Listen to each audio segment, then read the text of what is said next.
പോത്തുകല്ലും വഴിക്കടവ് ഗ്രാമപഞ്ചായത്തും ഒക്കെ കഴിഞ്ഞ് ഇന്ന് LDF സ്ഥാനാർത്ഥി M സ്വരാജ് മൂത്തേടം ഗ്രാമപഞ്ചായത്തിലാണ് എത്തിയിരിക്കുന്നത്. ഇന്ന് മാതൃഭൂമി ന്യൂസിനൊപ്പം ചേരുന്നുമുണ്ട്. മൂത്തേടം ഗ്രാമപഞ്ചായത്തിൽ എത്തിയിരിക്കുകയാണ്. പോത്തുകല്ലും വഴിക്കടവും ഒക്കെ കഴിയുമ്പോൾ എന്താണ് തോന്നുന്നത്? ഈ ഗ്രാമീണ റോഡുകളൊക്കെ ഓക്കെയാണോ? ഇങ്ങോട്ട് വരുന്ന വഴികളൊക്കെ? അതെ, ഈ സ്ഥാനാർത്ഥി പര്യടനത്തിന്റെ 4ാം ദിവസമാണെന്ന്. നിലമ്പൂർ നഗരസഭയും പോത്തുകല്ല് ഗ്രാമപഞ്ചായത്തും അതുപോലെ തന്നെ വഴിക്കടവും കഴിഞ്ഞാണ് ഇപ്പോൾ മൂത്തേടത്ത് എത്തിയിട്ടുള്ളത്. ഈ സർക്കാരിൻ്റെ നേട്ടങ്ങൾ, സർക്കാരിൻ്റെ ക്ഷേമ പദ്ധതികളുടെയും വികസന പ്രവർത്തനങ്ങളുടെയും തെളിവുകൾ കടന്നു വരുന്ന വഴികളിലെല്ലാം നമുക്ക് കാണാൻ കഴിയും. നമ്മൾ എവിടെ സ്വീകരണ കേന്ദ്രത്തിൽ സംസാരിച്ചാലും ആ സ്വീകരണ കേന്ദ്രത്തിൽ നിന്ന് നോക്കിയാൽ കാണാവുന്ന ദൂരത്തിൽ ഒരു ലൈഫ് വീടെങ്കിലും ഉണ്ടാവും.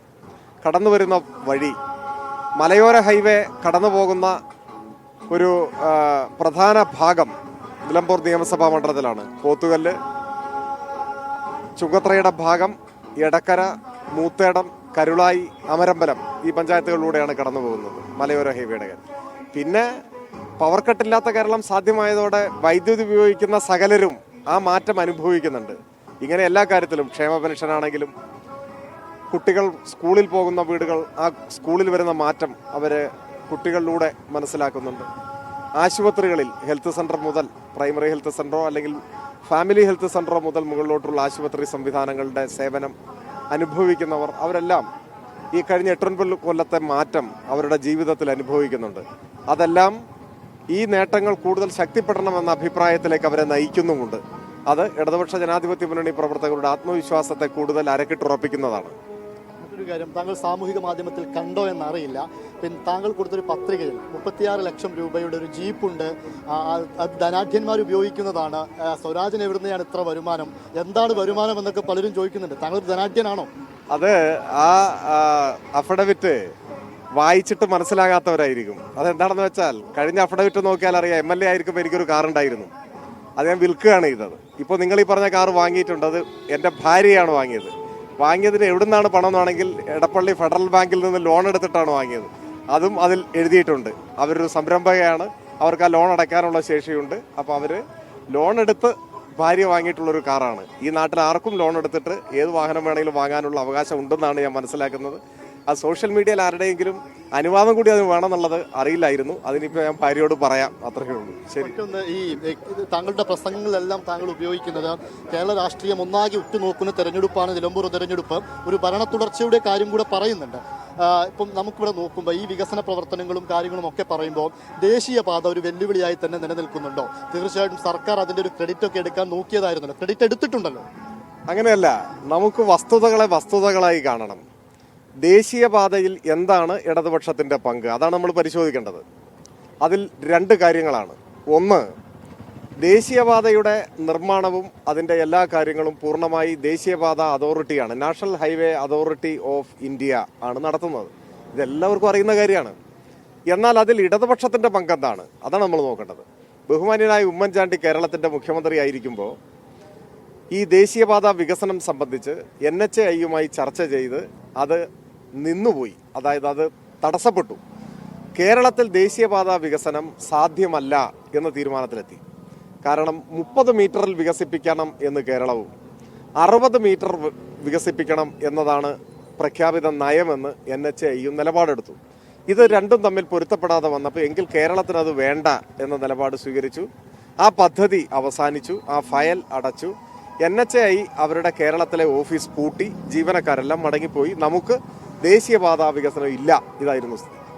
LDF ഗവൺമെന്റ് വന്നപ്പോൾ ഈ ഫയൽ വീണ്ടും തുറന്നു. കേരളത്തിന്റെ മുഖ്യമന്ത്രി പിണറായി ഡൽഹിയിൽ പോയി.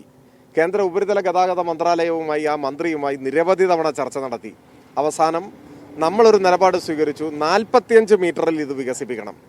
അപ്പോൾ ദേശീയപാത അതോറിറ്റി 60 മീറ്റർ എന്നുള്ളത് അവരും വിട്ടുവീഴ്ച ചെയ്ത് 45ലേക്ക് വന്നു. അങ്ങനെ 45 മീറ്ററിൽ വികസിപ്പിക്കാൻ ധാരണയായി. അതിന് ആയിരക്കണക്കിന് ഏക്കർ സ്ഥലം ഏറ്റെടുക്കണം. സ്ഥലം ഏറ്റെടുക്കുന്നതിന് ഇന്ത്യയിൽ ഏറ്റവും കൂടുതൽ പണം ചെലവഴിക്കേണ്ടത് കേരളത്തിലാണ്. അതിൽ മുഖ്യ പങ്ക് കേരളം നിർവഹിക്കാം എന്ന് ധാരണയായി. 6000 കോടി രൂപ കേരളത്തിലെ ഖജനാവിൽ നിന്നും എടുത്ത് കൊടുത്താണ് ഈ ദേശീയപാത വികസനം കേരളത്തിൽ യാഥാർത്ഥ്യം. അതാണ് LDFന്റെ ക്രെഡിറ്റ്. UDF വേണ്ടെന്ന് വെച്ചത്, ഇനി നടപ്പാവില്ല എന്ന് ഉറപ്പിച്ചത് നടപ്പാക്കാൻ മുൻകൈയെടുത്തു.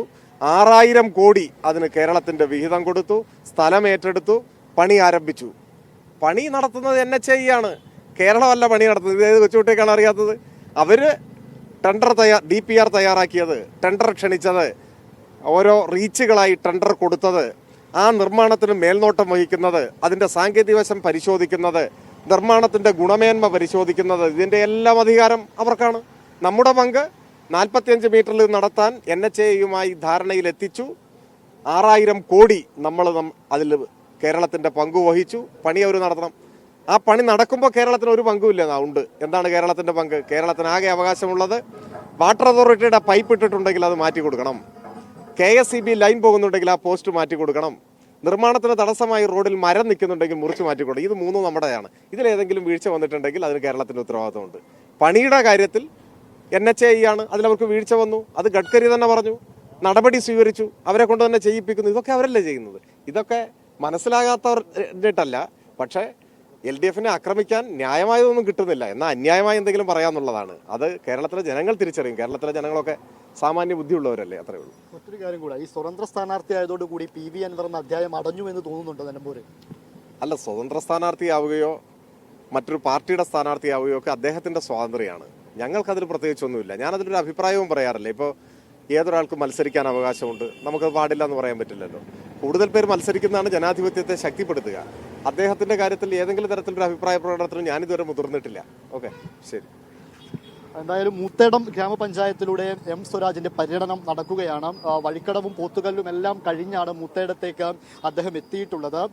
വികസന പ്രവർത്തനങ്ങളും ജനങ്ങളുടെ പ്രശ്നങ്ങളും ഒക്കെ നേരിട്ട് ചോദിച്ചറിഞ്ഞ് അതോടൊപ്പം ഉണ്ടാവുന്ന വിവാദങ്ങൾക്ക് മറുപടി കൊടുത്തുമൊക്കെയാണ് സ്വരാജ് മുന്നോട്ട് പോകുന്നത്. ഷിജിൻ നരിപ്പറ്റയ്ക്കൊപ്പം ഇംതിയാസ് കരീം, മാതൃഭൂമി ന്യൂസ്, നിലമ്പൂർ.